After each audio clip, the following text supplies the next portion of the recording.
After several weeks of bad injury news, the 49ers finally are getting the break. Ricky Pearsall is getting closer to returning, and for the first time in a while, they came out of a game without any new injuries. And while it wasn't the outcome that we would have hoped for, we'll take any good news where we can get it. So we'll discuss that and more on today's 49K Pod.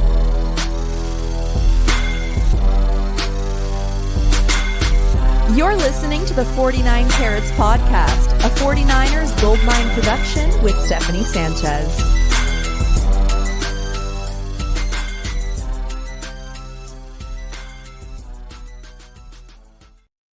What's going on, everyone? Welcome to another edition of the 49 Carats Podcast. I'm your host, Steph. It is Monday, November 10th.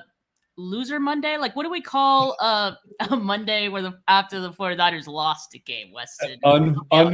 Unvictorious Monday. Unvictorious Monday. Well, yeah, that's good enough for me. But yeah, I mean, that's how we're feeling about Mondays in general, and even worse when it's one after the 49ers have lost. But Weston, other than that, how are you?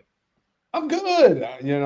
It's Monday. We're getting into the holiday season, Steph. I got the youngsters at home, so they're super excited. We did Christmas tree early during the day yesterday. They hung some ornaments during the Niners game, so I could just kind of throw my own temper and be left alone. It was peaceful. It was nice, but I'm all good. I think the 49ers still sit exactly where we expected them to be.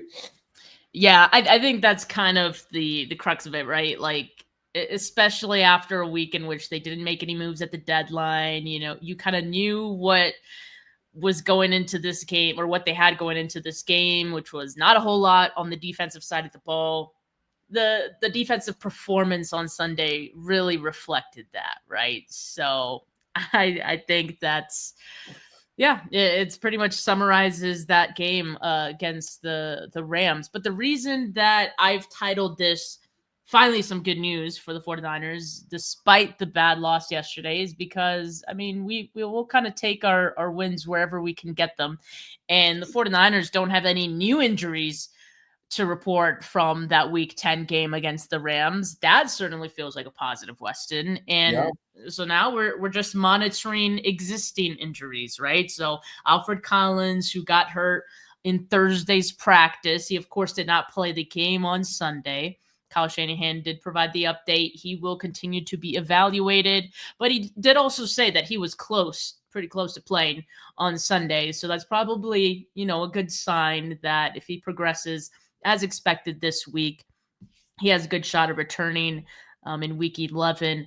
Brock Purdy will continue to be progressed or evaluated, I guess. That's kind of what that one means with his toe injury. And then Ricky Pearsall, 49ers hope to have him back at practice this week. Now, that'll be huge. That's another one we've been waiting on for quite some time, especially after just like the original timeline we were given with Pearsall. It's now been way past that. So, welcome to have him back. And then the other one is Brandon Ayuk.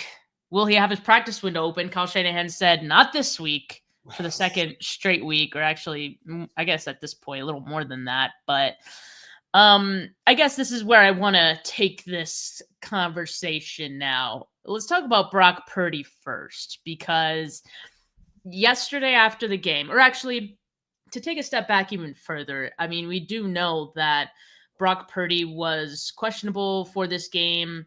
For the last two games, he's questionable on the game report, and then they say he has a chance to be a backup leading into the game. 2 weeks in a row now that he's been inactive, after the 49ers have said this, which, I think you can understand, because people were also wondering, well, if he's healthy enough to be the backup, why wouldn't he just play? So they're kind of taking themselves out of the politics of that.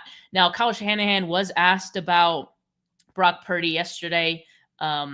The question was from the reporter, at some point, do you just have to play Brock Purdy knowing he's not 100%? And if he was close to playing, here's what Kyle Shanahan had to say. Was Brock to being the backup today? He could have gone, definitely. I just decided to hold him, not put him in that situation. How'd you feel, Mac? He's probably never going to be 100% again this season. Is there Like, at some point, do you just have to play him knowing that he's not going to be 100%? Yes, it depends on how close to 100% he gets. Our dilemma, or what we're trying not to do, is put him out in the situation we did versus Jacksonville 5 weeks ago or 6, whatever it was. So I do believe he's closer and further along than what he was at that time. So hopefully he'll have a chance this week. How'd you feel Mac Jones played today? It seemed like he played really well. I thought he got rid of the ball, didn't get caught with it too much, got the ball to the right spots, and definitely gave us a chance to win. All right, so the comments around Brock Purdy, I think to this point, have been interesting to say the least, from Kyle Shanahan, and certainly saying that Brock Purdy definitely could have gone in Sunday's game. I think further brings up the question, well, why didn't he? I mean, he did go on to try to explain that, as far as trying to avoid a situation of putting them out there too early, just like they did in week 4 against the Jags. But to use the word like he definitely could have gone, makes it sound like he's definitely healthy enough to play. We just wanted to hold him out of that situation.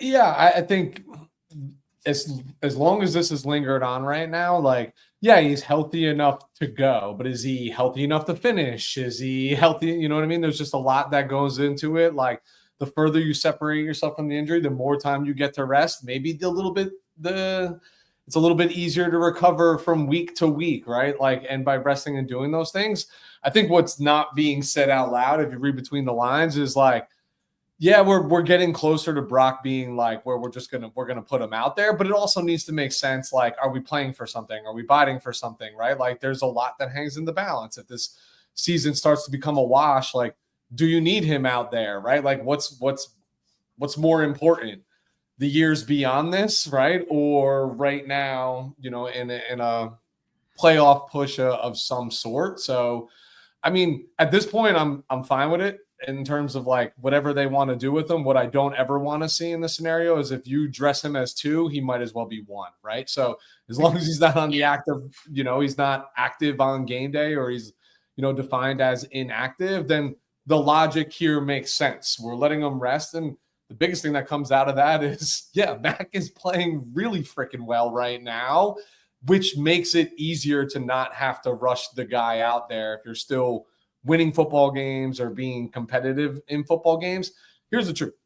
You just paid this guy a whole lot of money. Of course, you want to see him on the football field, but it also needs to be prudent. You wouldn't do this to any of your superstars that you're paying big money. You want them to make sure that, like, you're putting them in the best position to succeed. And that's not just on the football field. That's saving them from all of the bullshit and all of the conversations that take place off of the field. The reality is the 49ers were probably never going to win this game against the Los Angeles Rams.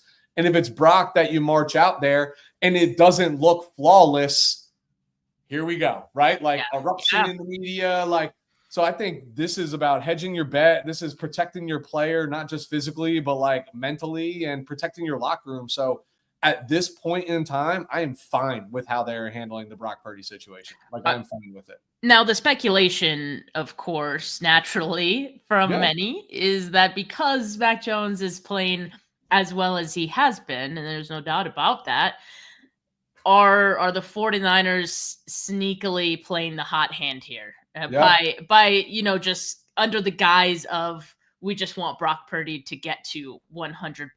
Like, they could drag that along as long as they want to. We would never know. I don't think they're high. I don't know. It's so hard with the 49ers because I feel like Sorry to put you on the hot seat, Wes. No, I just feel like there. At times they feel like they're smarter than everybody else. So, like, I won't put mind games past them in any capacity, and just like, hey, we're protecting our franchise. We're protecting our quarterback because we want to see what this number 10 dude can do and how far he can take us. But I don't know. I just feel like there's no scenario that if Brock is ready to go, that Brock is not the quarterback right now, at least, right? Like, there's no scenario. Like, we have 2 games as evidence as to what he looks like as the $260 million quarterback. One of them's a week 1 win on the road against the divisional opponent in Seattle. where he looked pretty good, right? Like he looked better than he did last year. And then the next is playing through injury against Jacksonville. So I don't know, Steph. I don't want to say they're playing sleight of hand here. But I do think in the back of his brain, Kyle is definitely intrigued by like what the offense looks like, at least from a passing game perspective under Mac Jones. Because, I mean, look, it looks good. It looks efficient. It looks clean. It looks crisp. But we also have to remember that once upon a time it did for number 13 as well. There's just no reason to mess something up if it's going well, right? Like they're and you know, they're not going to come out and say that like we're going with the hot hand. But they have the luxury of being able to roll and ride with it, you know, with Mac Jones right now. And I'm sure if Mac Jones had an awful game, let's just say, like hypothetically against the Rams, maybe we're looking at some different quotes from Kyle Shanahan, you know, this week, right, about Brock Purdy's availability. But for now, they could, like I said, they could play it under the guise of wanting to get him to 100%, and they could do that as long as they wish. The 49ers, ultimately, Kyle Shanahan, like they're no strangers to quarterback controversies or their starting quarterback getting hurt and the backup playing well enough that they just want to continue on with that. Like they've done this before. So that's why also another reason I think none of us would put it past them either. So do I think it's gotten weird? No, I think it's gotten natural. Like I think a lot of teams would, you know, try to roll with the hot hand to the 49ers, or I think Kyle Shanahan is trying his best to like, you know, not make it a controversy, but we know how this team operates. We're familiar with your game. We don't trust you, Kyle, in this regard. We love you. We appreciate you. We just don't friggin' trust you with your explanations. Exactly. And, you know, to further that explanation a little bit, today, Kyle Shanahan was asked on, you know, if the 49ers would need to see 3 practices from him, you know, full practices from Brock Purdy to, you know, put him back out there to play. And Kyle Shanahan said, yes, that's kind of what we want to see, want to hear it from him, want 3 aggressive practices, and want to make sure he feels good after all of them each day too, end quote. So we haven't gotten to that point yet. Brock Purdy's, to this point, when he has practice, has been in limited fashion. They have started to give him first team reps, according to Kyle Shanahan, in those limited, in that limited participation, but we still have not seen a full week of full participation where you can say with certainty that, you know, he's good to go. So we'll keep waiting. Yeah. I think that's prudent though, Steph, right? I mean, that, bless you, that plays itself into the hands of like, we want to make sure that you can also recover from the game, right? If the 49, if this was different, if the record looked different, if Mac wasn't looking impressive, I guarantee they'd have Brock out there playing and just like not practicing, right? Like we would just see like literally limited participant all throughout the week, and then they're on game day, and then limited participant throughout the week, they're on game day. But like, what does that also do for your team? But if they were desperate for wins, if they were desperate to be competitive and justify, you know, the big contract spend, like justification around the big contract spend, that's like you and I speak, Steph, right? Like that's the talking head speak. That's all that. Like in Kyle's and John's eyes, it's justified. They've already spent it. They wouldn't have spent it if it wasn't justifiable. So they don't care about any of that. I think right now they just find themselves in a very luxurious spot that most NFL teams don't find themselves in, is that the backup quarterback is competitive. Like look at Lamar Jackson coming back from injury too. If Snoop Huntley was winning games down in Baltimore and their season wasn't almost at complete loss, maybe Lamar, if Snoop was winning games, maybe Lamar has another 2 weeks to rest and come back like full 100%. It's just like, I think the situation dictates a different outcome right now. That's all. Yeah, I think so too. But I think that's kind of the point. It's kind of why people are thinking this is getting interesting, right? And so And we figured it would if Mac Jones did continue to play well, and he has. So Yep. no reason for the 49ers to mess with that right now, even if they admit that that's the reason or not. But Weston, while we're on the topic of speculations, which we often are with this team, right? But and injuries, two things go hand in hand. I mentioned that Brandon Ayuk still does not have his practice window open. Now, remember, the dates or the weeks that have been given to us as kind of like soft deadlines or soft dates, I guess, for potential returns for Brandon Ayuk has gone from as early as week 6 to week 10 to still not having his practice window opened going into now week 11. Yeah. And so that was the latest update today from Kyle Shanahan. He won't be having his practice window open this week. And so this is starting to become a bit of a thing as well, where I think now it is kind of fair to speculate some things around this situation and the handling of it. Is it weird, or is it just that he's still not ready? What could the 49ers possibly be cooking with this Brandon Ayuk situation? Well, people seem to think that they're feeling remorseful about having given Brandon Ayuk that big contract. There were reports that, they regretted that as soon as they extended that contract and signed him to it. And now a year later, we still haven't seen him on the field. And by the week, it becomes less and less likely, that feeling that we may not see him again in a 49ers uniform this season.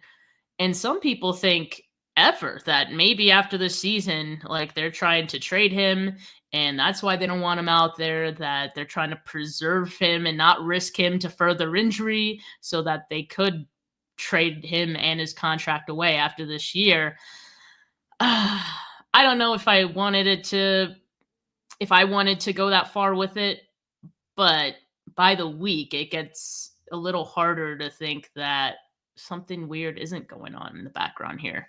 Yeah, it's just because we know the team so well. And of course, there's buyer's remorse. If you went and bought a brand new Ferrari and then put it in your driveway and went to start it the next day and it didn't start, wouldn't you have buyer's remorse as well? I mean, that's basically what's happened since the contract's been signed. And that's fair. That's fair on both sides.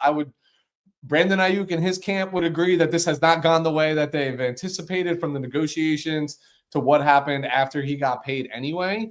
But I do also think it's foolish on the 49ers part to think about, you might not love this contract right now, but we've talked about since day one, Brandon Ayuk was never going to look like Brandon Ayuk of 2023 in 2025, less than a year removed from major knee surgery. It was never going to happen from a production standpoint. But yeah, my wife brings out a good point. If you see her comment, I bought a brand new truck back in February, literally died in my driveway the next day, and I was pissed. Oh, so you were speaking from experience. Yes. Not a Ferrari, a truck nonetheless, my version of a Ferrari.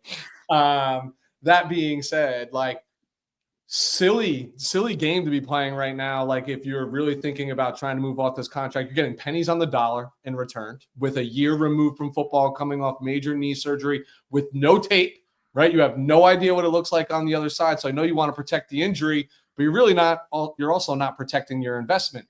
You have nobody at this point, I would argue, proven to take over the number one wide receiver spot, where the offense is going to matter significantly more than the defense go forward, especially if you're not able to retain Robert Saleh as your defensive coordinator for next year. You're going to have to be a 30-point team. Brandon Ayuk can play football. Let's not kid ourselves, right? Like, availability. He hasn't been available. It's recency bias. It is silly to want. You might regret what you paid him, but guess what? Every NFL team overpays their talent and don't get the production in return. You get paid on past production. That's what the NFL is. So there's 32 teams that have buyer remorse on big-time players and wish they spent a little bit less. But I just think it is silly talk to think about anything beyond that. Now, out of the control, maybe Brandon Ayuk is really disgruntled, and maybe he doesn't feel he's been treated fairly. And, like, whatever. That'll work itself out in the offseason. But I also do think there's an element of this, Steph.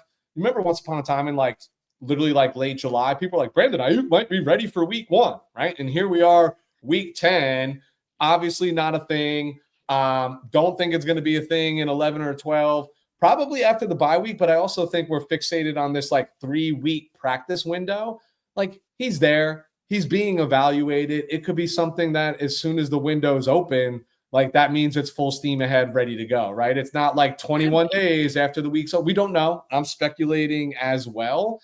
But like they're clearly monitoring their investment and clearly, understand where he's at from a recovery standpoint. And maybe they're protecting him. Maybe he's not as far along in the recovery as that they're sharing, and they're just out there taking on the chin to protect their player. This could go so many different ways. I would just say it is foolish business to be in the business of signing people to big contracts and having immediate regret and trying to move off those for pennies on the dollar. That's how you lose locker rooms. That's how you lose your job as a general manager and a head coach in this league, more so than any other. So we'll play this game for the next 6 weeks. We'll play it all off season. Like we've been playing it for the last 2 years, the saga that is Brandon Ayuk and his happiness or the team's happiness. I just think it's, whether you see him this year or not, it is bad business to move off of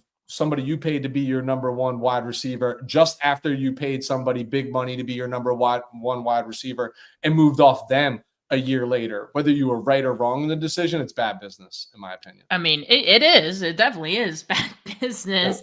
Yeah. That's why I was a little bit not shocked, but I guess.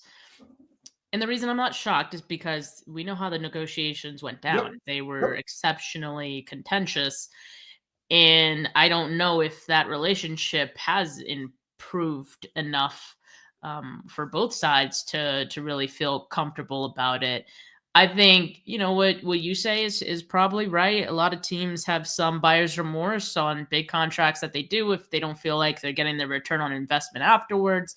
However, I feel like it's a little bit different because of the tension that was created by said contract in this situation, and him not playing. I don't know if that's increasing the tension or what, because we don't actually know the reason. Is it the 49ers like holding him out? Is it Brandon Ayuk and his agent saying no, like we don't want to go out there I don't know. I like kind of what you said. There's so many potential possibilities, but I will say this: I don't know if Brandon Ayuk's contract, even if the 49ers wanted to move off of it, is tradable.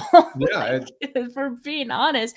And this would be for a player coming off a major injury in which, hypothetically, if he does not play the rest of this season because you want to protect him as a player and as a trade asset, then I have a hard time seeing a team willing to give up anything.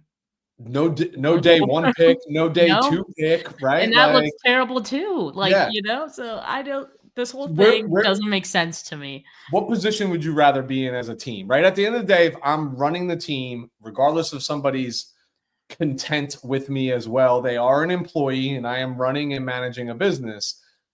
You have these massive expectations, and then to get somebody to take that contract, they're not giving up a first, a second, a third, probably not even a 4th round pick with no recent production, coming off of a major knee injury. So what are you going to do? Trade him for a 5th round pick? Let's say you take a wide receiver with that 5th round pick. You're still eating half of that contract, right? Still going to be dead cap galore everywhere, the way that it's going to be, the way that it was built out. And then what? A 5th round pick that might get you. I mean, we've seen rookie wide receivers don't even get on the field with the San Francisco 49ers. So what are we doing with that? Or even if that wide receiver has 500 yards production in year 1, you can't get that from Brandon Ayuk, right? Like around your investment. It just seems silly from the 49ers perspective to like entertain that. Even if Brandon, I'd rather that guy sit there and tell me I'm holding out. Good. Because there's definitely language in the contract that says that I don't have to pay you if you don't show up to work. But I'm dragging his ass to work for the next 2 years, whether he likes it or not, because that's what the contract says. Yeah. So we'll see what comes of this. I'm also thinking maybe the goalpost has moved to after the bye week. But we haven't gotten much information about Brandon Ayuk besides the fact that it's kind of similar to the Brock Purdy thing. Like anytime John Lynch talks about it too, it's like he's getting closer. And it's been that same update for like a month plus. It's like, okay, cool. Thanks for that insight. So I guess we'll see what they say for the next month or so. But at some point, you do want to see that practice window get open for Brandon Ayuk, and maybe we could see him after the bye week. If not, if he's not back after the bye week, he's not playing a snap. No. Agreed. If he's not back after the bye week, season's over for Brandon Ayuk, which is insanely unfortunate. But 49er fans, get used to this chatter because you're going to have the same talk track around Nick Bosa's return next year, the same chatter around Michael Williams' return next year. Get used to it.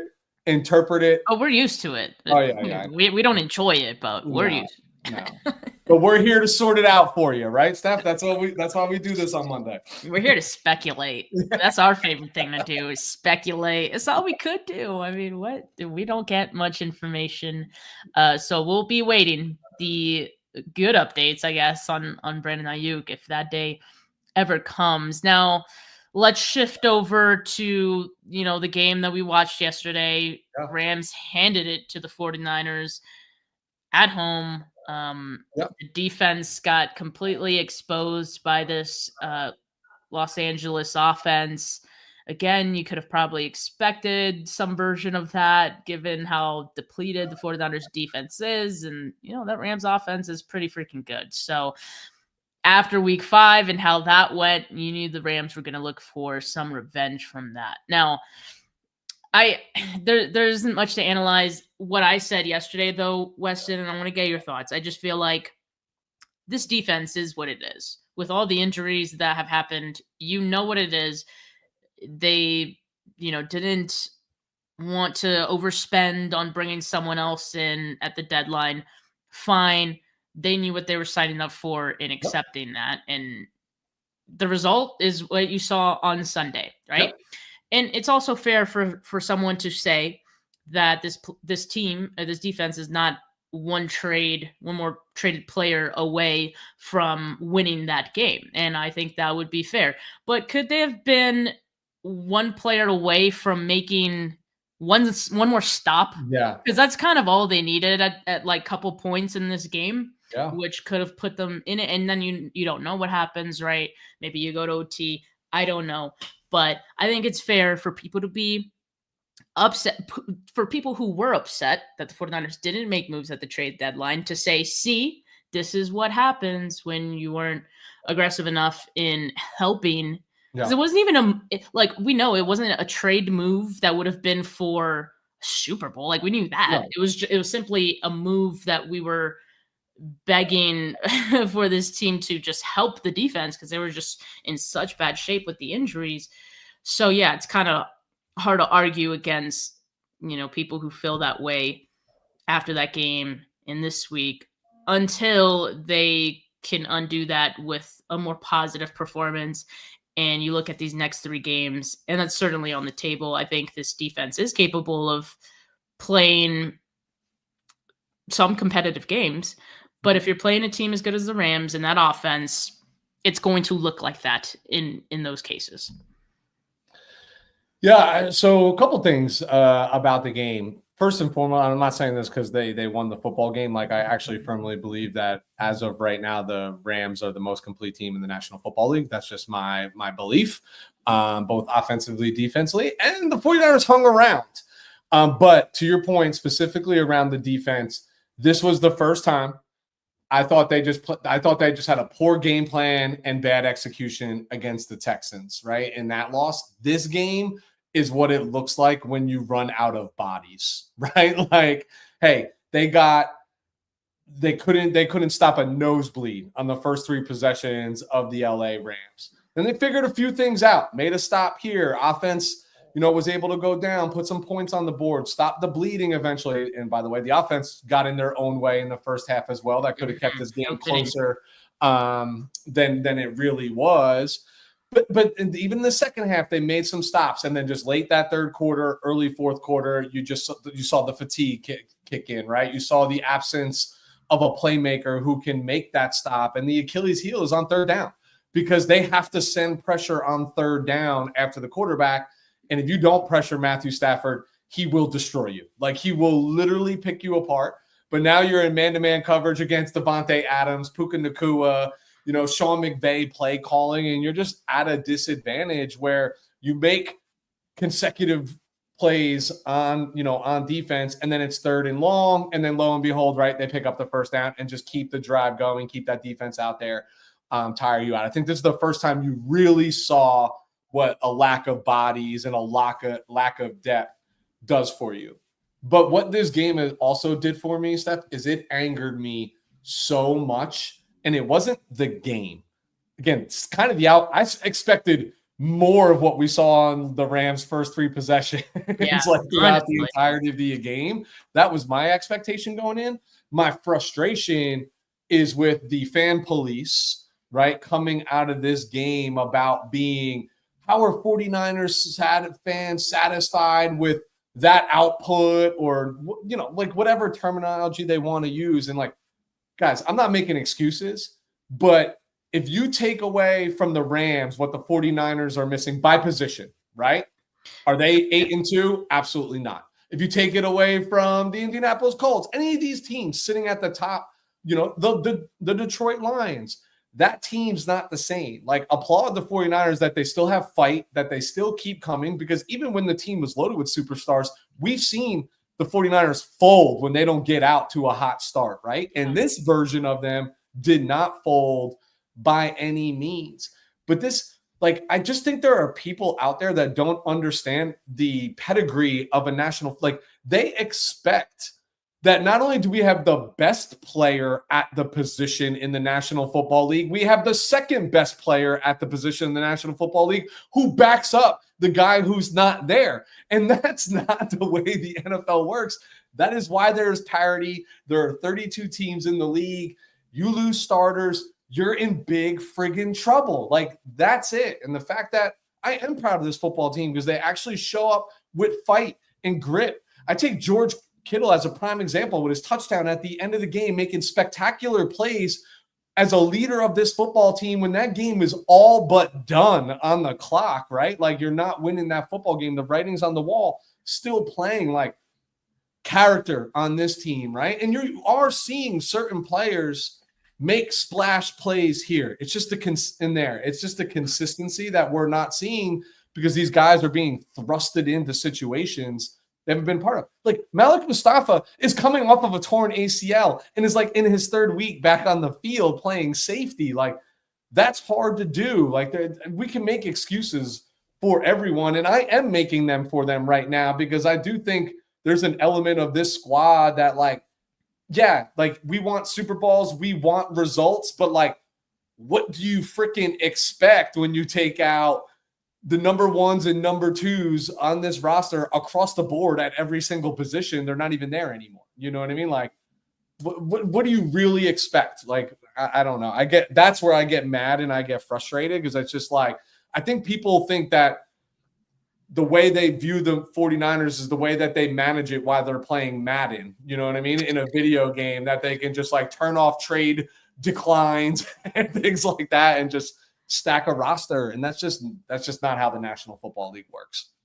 Yeah. And I mean, I know a lot of people are upset with the way this season has gone on and are fire John Lynch, fire Kyle Shanahan. You always got those people, right? For sure. And it's okay, but what about the injury? The injuries are the reason that they're in such bad shape. They didn't start the season looking like this. No. And they wouldn't look like this if it weren't for all of the injuries that they face. That's a whole nother issue right there that we're all hoping is addressed this offseason because it's gone on a little too long to ignore now. But in the meantime, I think the expectations have to change with, just the way things have gone, and you're not getting any help. I mean, sure, the 49ers are hosting Asante Samuel Jr. for a visit today, and maybe he signs. And again, I'm not sure how much that's really going to change things for the 49ers, but yeah, you kind of have to roll with the punches. And some weeks I think this defense is going to be able to compete, like I said, uh, just like they did the week prior. But I don't think you're not gonna find yourself in games against playoff teams like the Rams. I think we should temper those expectations right now to just nip those in the bud. I mean, honestly, and this is not an exaggeration. The Rams are 2 plays away from being undefeated this season. Literally 2 plays, right? Yeah. And anybody who watched the game, you heard Tom Brady mention that, but it's the absolute truth. A blocked field goal at the end of a game, that if they make that, they win the football game. And then the fumble from Kyron Williams against the 49ers going into the end zone. That wasn't the final play of the game, but that was in the final 2 minutes and changed the entire trajectory. He goes in there and scores, the 49ers don't win that football game, right? They make that field goal, they beat the Eagles. This is a real legit team. And I think, Steph, to your point, is based on who we're trotting out there, you're not serious about your team if you think or expect them to really have a shot at beating those teams right now. Now, we do expect them to compete. These are professionals. They all get paid. You want to see a good product. And I don't think they have failed in that regard. I think Houston was the failure so far this season. I don't look at this loss to the Rams. This game was a lot closer to me than the score would suggest. I think they're a play or two away from executing on offense in the first half, where, it might be 21-14 going in at half. Totally different ball game. And different expectations. So I don't know. I just think I'm not trying to. Every year the season begins, I want my team to hoist a Lombardi trophy. That is why I tune in. That is the way that I cheer. That is the loyalty that I have to this team. But don't tell me I can't be proud of a bunch of guys out there just laying it all on the line with nothing to lose, with every chip stack against them. There's something to be said about that. We talk about teams rolling over all the time, dying, quitting, tanking, whatever term you want to use. And this team has had every excuse to be better luck next year. And they haven't. Yeah. I mean, there's been games where they've surprised us, and, we commend them for their valiant effort despite everything they're facing, on defense. And there's a world in which, even with all those circumstances, they could have been a little more competitive in this game. Offense could have scored more points, and maybe we're talking about a different game. I don't know, but it is what it is. Now, Weston, to keep up with our silver lining of today, how about we nominate some 49K players of the week? And we don't have many, right? But we do. I feel like we have more than we usually do in some losses, so I'll take that. Listen, I think there were some good things to glean from the game. Not a lot. I probably have more flowers than I do game balls to hand out at this point in time. But there was definitely some good takeaways. All right, I'll start then. Yes, you do. I'm going to say George Kittle, and for part of the reason you mentioned a little bit ago, just his effort all out. I mean, that's George Kittle all the time. It doesn't matter what the score is. It doesn't matter what the situation is, what the opponent is. I mean, he's always going to just put his all on the line. It wasn't even just the touchdown. He had that other diving catch that he made. That was incredible. George Kittle needs to get the ball your offense needs to revolve around 2 guys. Christian McCaffrey and George Kittle, and nobody else. I've seen enough of Juwan Jennings, and yes, I'm aware of the fact that Juwan Jennings scored a touchdown. It does not change my mind. They should have traded him at the trade deadline when they had the chance. I digress, because we're talking about George Kittle. But George Kittle needs to get the ball way more often. And I say that after a game where he had 9 targets and he caught all of them. Yeah. But that's what I mean. The offense needs to revolve and run through George Kittle and Christian McCaffrey. That's it. I could live with that. If they lose but they're spamming those guys and they still I could live with that because you tried your damnedest. But like, there's just times where I'm just like, man, did we really try to get George Kittle as involved as we could have? And this felt like the first game since all season, or since he's been back at least, where it felt like, he was finally getting targets and he was finally part of the game plan.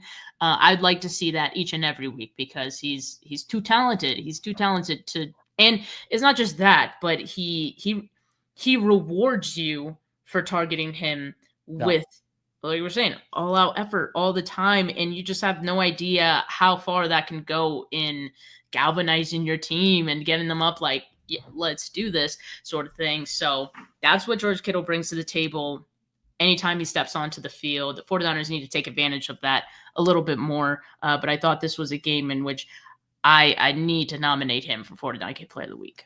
And you're 100% right to do so. Funny watching the game, and I'm talking to Landon about it, and I'm like, just trying to explain that, like, I had said to my wife, I was like, I'm literally, as a grown man, going to be in tears when George Kittle is no longer a San Francisco 49er. Oh, dude. I have thoroughly enjoyed watching him grow from a rookie all the way to here, a grown man, everything he does. I follow everything about him, his wife, the whole nine. Like, he's just a great storyline. And he only knows one brand of football. It's full speed. It's all out. It's physical. It's old school football. I love it so much. And I'm just explaining to my son, I was like, what makes him so different is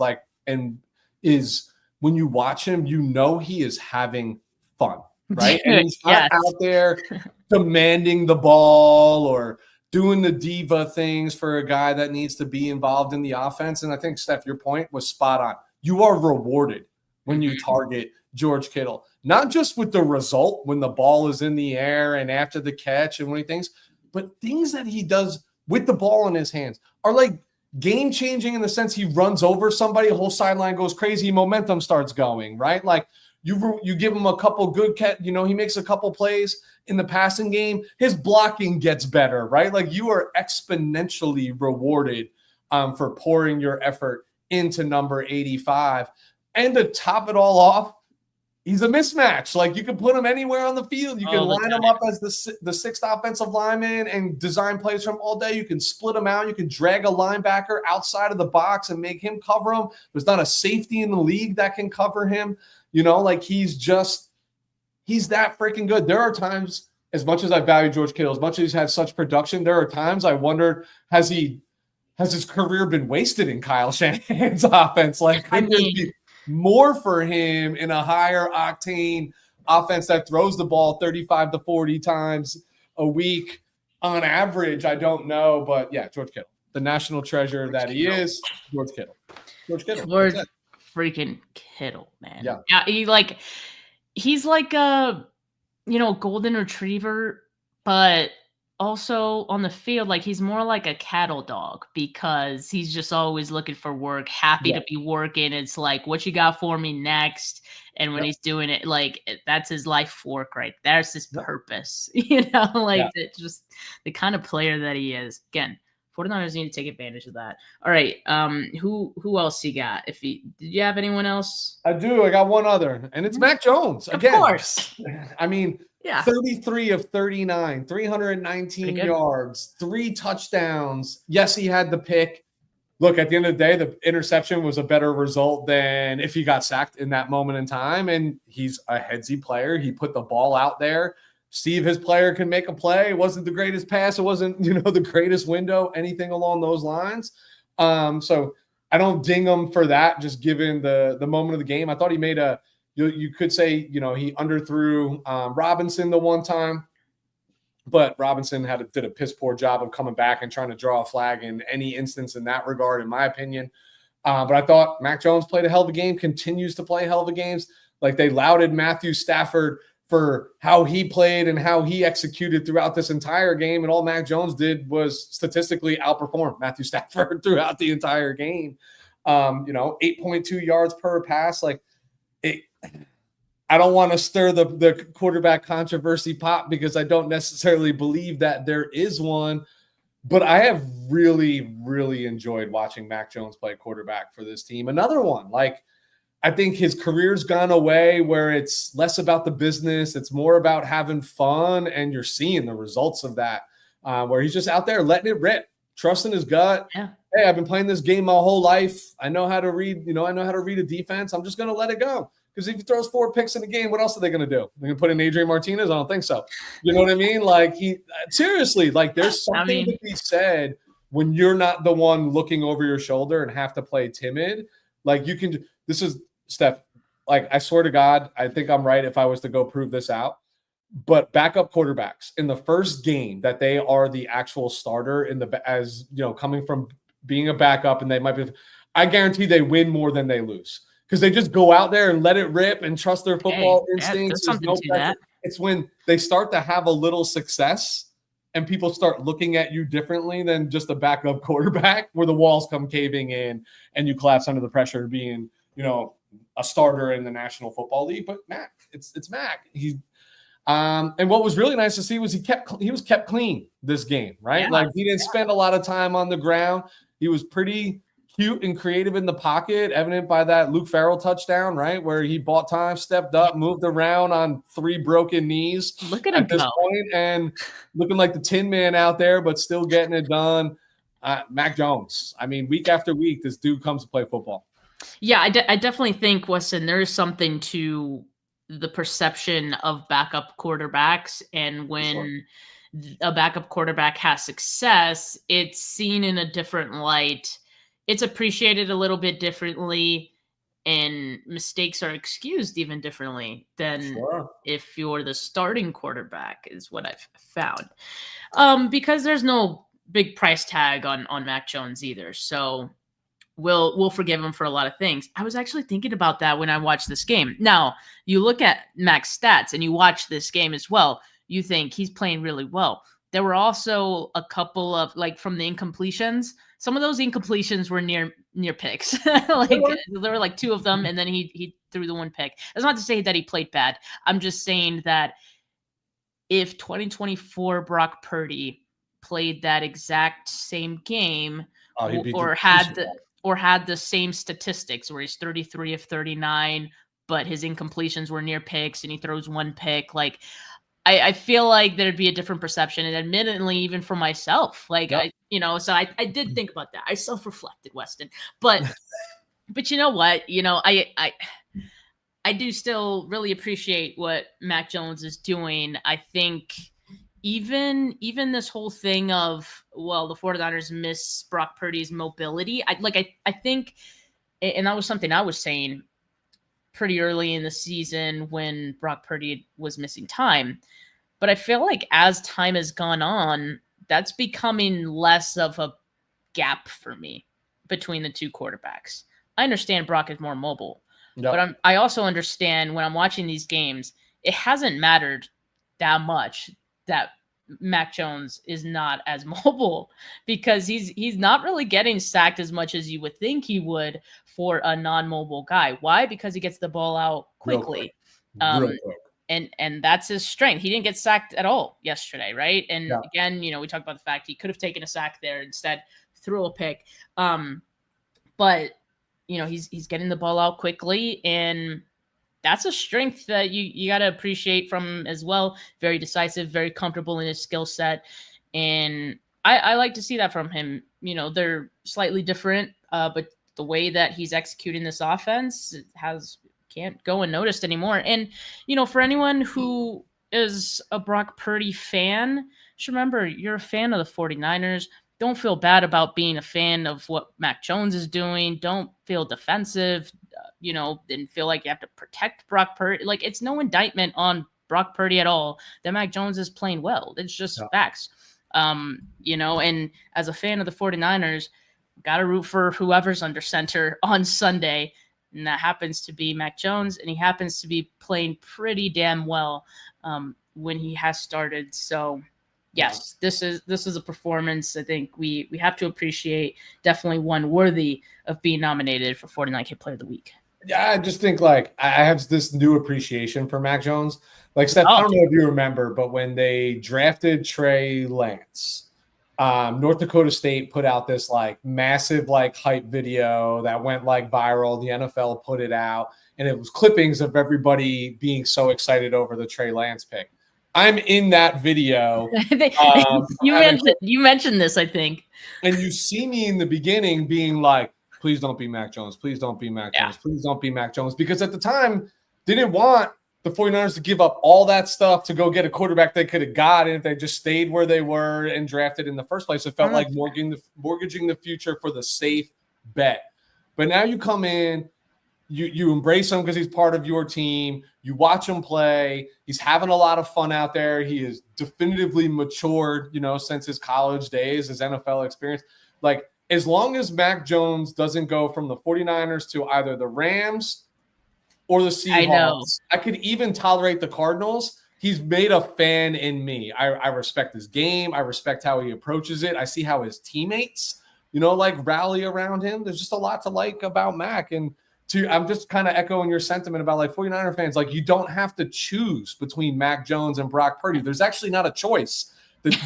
Kyle Shanahan makes the choice. None of us make the choice, and we have no say in that. Just enjoy and appreciate that. Like, hey, right now, the way that he's playing, you can say with confidence that like there's a shot. We're in every game. There's a shot. The offense is moving. Yeah, you're not worried about it at all. Yeah. I have nobody else, by the way. I don't either, and I'd be surprised if anyone else had anyone else that they could nominate. But before I put the names up on the screen, just really quickly want to remind you guys to go to sfgoldrushgear.com if you want some 49ers swag, some 49ers jewelry. I got a chain. I'll show you guys. It's right here. I mean, you remember me rocking this in New York, right? I do. I mean, look at that. Look at that bling. It's shiny and all that good stuff. I had to ask her to keep it outside the house. It was just too loud to bring in the house when she stayed with us. So you can get a chain just like that one if you go to sfgoldrushgear.com.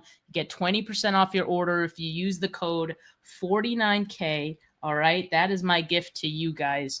But for now, folks, let's get back into this 49K Player of the Week nomination. We got a very short list. So let's get those votes in for anyone who's watching us live. Appreciate all of you. Now, Weston, I think you said you had some flowers to give. So in the meantime, let's acknowledge some of those flowers. Yeah, I think the reasoning behind my flowers for this particular person, it was just really enjoying watching them play and watching them get reps. And I think they will develop into being a solid NFL contributor. And it's CJ West. I know we haven't seen him as of late. I know he's being sprung into action out of emergency.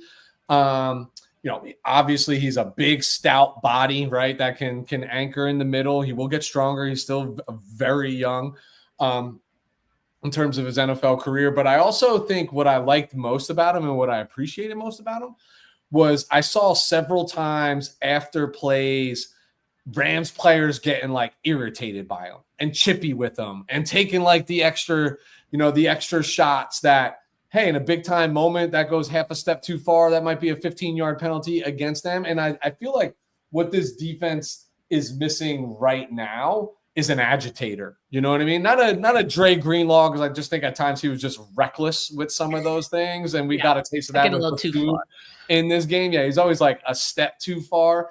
But I really appreciate about that with CJ West that if clearly he was getting under people's skin and frustration. If you can get somebody playing outside their game, that's just as important as dominating them at the line as well. He's got some violent hands, and we're going to see a lot of them throughout the out of necessity. He's going to be forced to grow real fast. I just enjoyed a little bit of his tape, and I enjoyed some of his antics, and I think he's gonna have a lot of upside for this team. Yeah, I agree. I mean, I would like to see him active. I don't know how he possibly. I know guys were coming back from injury, but like, I still feel like CJ West should be part of the rotation of guys in the interior. I think how he looked in the first half of the season when he was active certainly wasn't like awful to be like, let's shut him down. So I think he did a pretty good job in this game as well, things considered. So yeah, would like to see him get the nod for more opportunities going forward. You know, the reason he played, I have to imagine, was because Alfred Collins was out. Now, if Alfred Collins is back this week, still would like to see CJ West in there. We'll see if we can get him in. As far as, flowers from me, you got to dig deep. I mean, no, I'll give it to Brian Robinson this week too, because I think he's someone that you got to continue to involve. I mean, you have to, just based on what we've seen the last couple of weeks. I think there's, in addition to spelling Christian McCaffrey and the benefits of that for obvious reasons, I think that there's a role that he could fill very, very well, right? He could be a short yardage guy, and you could trust him to fight for that extra yardage, make guys miss, bulldoze over guy, like he could do that for you. That's just, they haven't had that. I mean, Jordan Mason, they had that, didn't really use it. You trade for Brian Robinson, so how about use him a little bit more? And since they have these last couple of weeks, I mean, I feel like they've been rewarded by that usage as well. I mean, he had the rushing touchdown again, just bulldozes over a defender to get through that one. Averaged 5.1 yards per carry on his 8 carries, 41 yard total. He had a catch 2 for 4 yards. So I think mixing him in is a really good thing. It's a positive for this team and something I hope they continue to do going forward. And also like the red zone, like that, like I mentioned the touchdown, but that was a red zone touchdown, had one the previous week as well. That's his role. Short yardage, red zone guy. And anytime Christian McCaffrey needs a breather, put him in there. That's someone who I'd like to give flowers to. Yeah, I can't disagree. I mean, listen, I nominated him last week after what we saw in the Giants game, and he basically, all he did was replicate that, right? Like in this particular game, I thought it was really cool. His usage was like in the thick of this game, right? Especially when the 49ers were moving the ball on offense. Obviously, has the potential to be a big time contributor in the red zone for sure. I mean, dude, he trucked Landman right at the goal line and just shedded him. That dude's like top 10 in the NFL in tackles right now, in the heart of that defense, and he literally shedded him from ideal defensive position in the goal line. All you could ask for if you're a linebacker in that scenario. And I think where the 49ers are severely lacking is the physicality from, guard in, right, on both sides.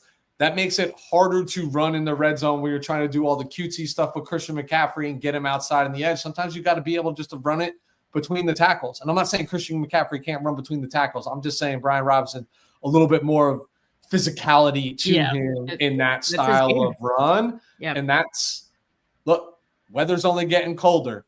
You're going to be traveling. If you're biting for a playoff spot, you have to be able to run the football in every which direction. And he can do it. And he can do it right now. And you saw like Christian this is probably Christian's lowest touch game of the season, right? Like, and the run game, to me, they still move the ball when they needed to. Yeah, good sign. Hopefully, if things come, if they continue to use Brian Robinson. Anyone that you wanted to put on notice before we shut down the voting here? Jair Brown. Like, I'm not even hesitant about that, and I'm coming out and saying it because I've tried to lobby for him as much as I possibly can. The dude just can't like he just misses too many tackles. Yeah, can't have that for me. And what's mind-boggling is he seems to be in the right place. You know what I mean? Like he seems to diagnose it. But you can't play safety for this football team if you can't get your shoulder in there and too many arms. Like it's like his arm is made of rubber. Like he just can't. Yeah. What are you doing on that Puka Nacua screen for a touchdown? Like that was just you are taught, Steph, to tackle. Head across, ear across, right? Body here to take it from him. And he's in that position and just sticks out an arm. That's what I'm saying. Like that, and there's nothing on that arm. Like there's just no strength there whatsoever. Siegel better be back in this lineup real soon. At this point, like if you know that your defense is going to struggle, you might as well struggle with young players, rookies who have something to learn from it. I mean, I think we've seen enough, like you said, from Jair Brown to know that, okay, maybe this guy is just not going to improve. You know, that's where we are. I think that's I would, if I had to give any put anyone on notice, that's who I would have chosen as well. So it's just getting painful. And like I said, I can't wrap my head around the fact that you're in the right position. Like you were there. You diagnosed the play. That makes it even more inexcusable, right? Yeah. Like, and then he's just a liability in pass coverage right now too. So right. Which is I feel like that's why the 49ers moved off of Siegel, because he struggled there. But again, like if you're dealing with that same thing and he can't tackle, then what are we doing here? All right. Who are you voting for, Weston? 49K Player of the Week. Same. We have a unanimous 49K Player of the Week once again. Second week in a row that's happened. George Kittle is your Week 10 49K Player of the Week. Hopefully we see more of those, right, Weston? Like, it's a sign he's getting more involved if he gets more nominations. Yeah, and I think back to my earlier point about we should have 49K Player like T-shirt like drawn up like next year. You've been suggesting that for some time, and I just got to follow through. Kittle's the guy who, if anybody was gonna wear it, right? Like it would be Kittle. You know what I mean? At the podium stuff, we gotta hedge our bets. Send it back. I don't know. Yeah. He's that guy. We gotta try. All right. Well, thank you guys so much for tuning in to this week's 49K Player of the Week show on a Monday with Weston. Make sure you guys like this video. Make sure you subscribe to the channel if you haven't yet. Audio listeners, leave a rating, leave a review. Once again, make sure you guys hit up sfgoldrushgear.com for 20% off your order. Use the code 49K. You definitely want to use that next time you go to a game, next time you go to a 49ers party, or if you just want to rock it at home for good luck, make sure you guys go check that out for a chain just like this one. And audio listeners, you guys could hear this. You guys hear this. So make sure you guys do that. But for now, folks, have a good rest of your Monday. Peace.